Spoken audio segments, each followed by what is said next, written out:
We've crowned our 2024 F1 champion, but we have not finished the last triple header of the 2024 season, and we make our way to quite the exciting track at the Qatar GP.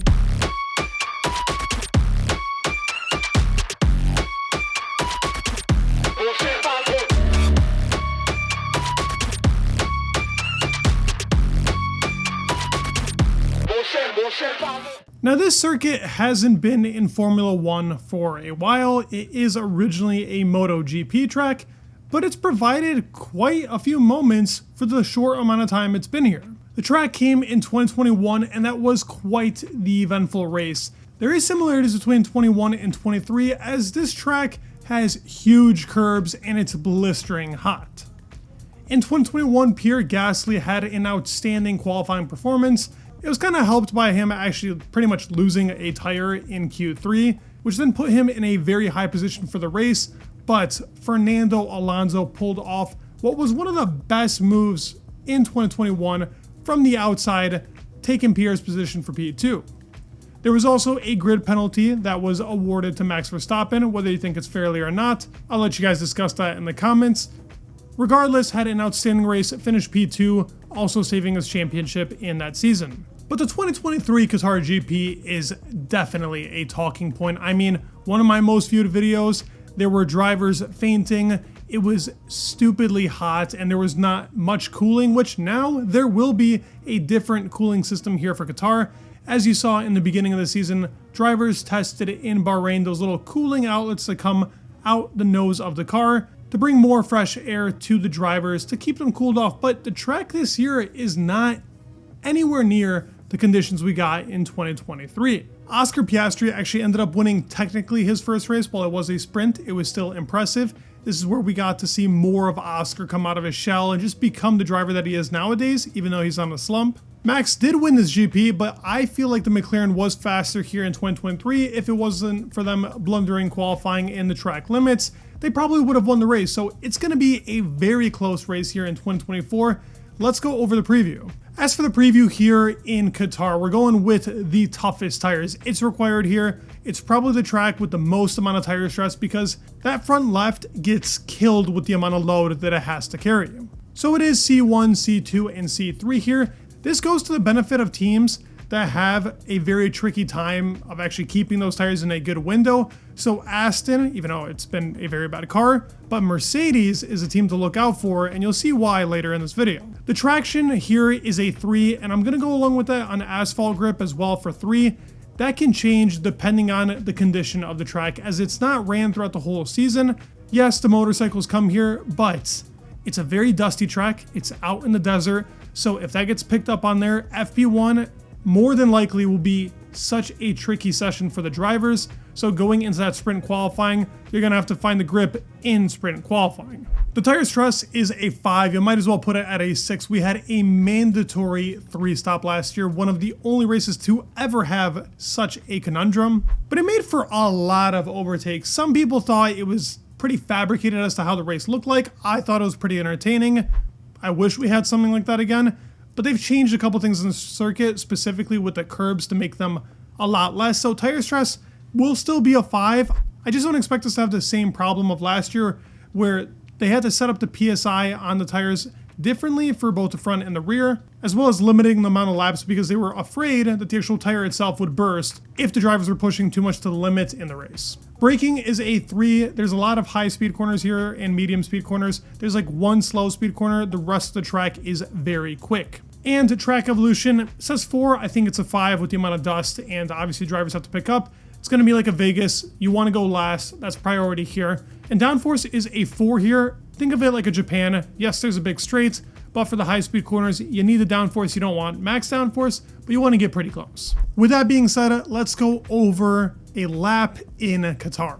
Now, one of your only overtaking positions is on that start-finish line going into turn 1, which you will want to go as left as possible, and it will take a lot of confidence here. This whole track is very tricky, and while it is a lot of downforce on that car, turn 1 is very tricky, which then leads into a pretty tricky turn 2, which will lead you to as right as possible on the track to then go into turn 3 on full throttle.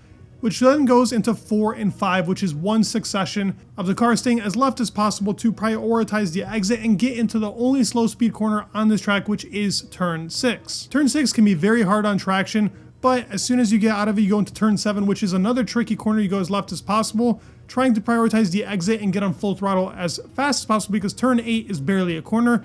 Turn 9 can also be kept pretty much in full throttle. But then 10 is another one of those braking zones that can be very tricky and very dependent on lap time. This then leads into a turn 11 corner that is flat out.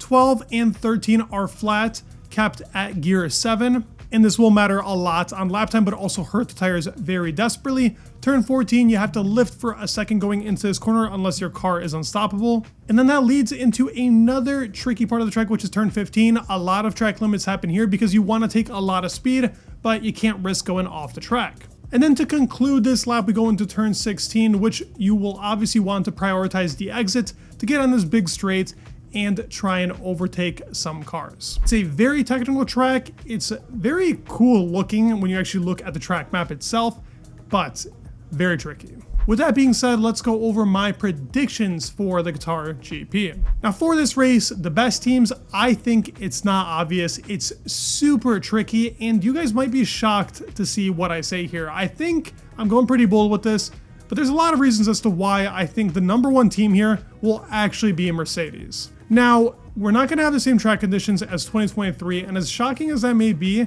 we're pretty close to Las Vegas temperatures. It was around 15 to 16 Celsius. Here it should be 18, 19 to 20. Yes, a little hotter, but Mercedes has worked really well in these types of conditions. But that's not my only reason. This track is flat. There are no bumps. This car has the lowest ground clearance, meaning that the car goes super low, and they like it to be like that. That's why Spain has always been a good track for them. Obviously, the tire stress has killed them. It is going to be very tire dependent, and that's where it's going to be tricky to see who can actually compete and be at the top. But I'm making the bold prediction of Mercedes in P1. I'm going to say McLaren in P2. They have the best car overall. It's just dependent on whether they can actually go after this Mercedes in the right conditions, because their ground clearance isn't as low as Merc. And the last team, shockingly, I think Red Bull, because of all the high-speed corners. Ferrari will be P4 here. Unless they can find a very good setup, this track goes against all of their philosophies. It'll be a little bit chilly. It's high-speed corners, which they have not liked at all in this season. Let's see if they can prove me wrong. I do think Mercedes will be that top dog, though. Now, looking at the worst teams, I'm still going to put Sauber in P10 here. They did improve a little bit in Vegas. I think high speed has not been good for them. As for the next teams, it's going to be really hard. I have a feeling that this Williams car isn't great in high speed corners. It's pretty good in the slow and still low straight line. They have improved, but it's still missing a few things. I'm going to still put Williams here in P9. I do think their car isn't as good here. Aston Martin, man, that's a team you never know. They could either be P8 or P10. I mean, it's like, you never really know. They're towards the end right now with their car. They're not bringing upgrades. They have a spec super far from the beginning of the season. So I'm going to put Aston Martin in P8 here. I do think that RB car, even the Alpine car with the struggling that it had in Vegas, I think is going to be a much better track for them. And the Haas car overall is pretty decent. So yes, I think that's going to be my 3 worst teams. And now the predictions for the top 5. It's going to be tricky here. I do think the cars are going to make a very big difference here. In P5, I'm actually going to throw in Charles Leclerc, regardless of that Ferrari being bad. I think a driver that I'm going to keep out, I'm just going to tell you guys right now, I think Oscar Piastri is on a really bad run. Regardless of this being a good track in 2023, I think his confidence is low and the car might not be suiting him as well as it was in the middle part of the season after these upgrades that were brought. I'm not sure about him now, so I'm going to keep him out of that P5. Leclerc is going to take P5. He will beat Carlos here. And then it's pretty much going to be what I talked about. I'm going to put Max in P4. I think his car won't be strong enough to actually compete towards the top here. I'm going to put Lando in P3. And I think that these Mercedes boys will be the dominant force. But flip-flop that order. George Russell in P2. I think this will be Lewis Hamilton's redemption. I think he's getting a win in Qatar. Let's see if I'm right. I was pretty good about it in Silverstone. I think it's going to be another one of those tracks that Lewis really enjoys. His qualifying lap in 21 was outstanding. I think we're going to see a Mercedes masterclass yet again, but it's up in the air. It's going to be very close. I'd love to hear your thoughts down in the comments below. Do you guys agree with my opinion? Think about it all. Flat, cold, high speed. They've been good in all those corners. I think I'm onto something, but let's see. Please leave a like, subscribe, it would mean the world, and peace.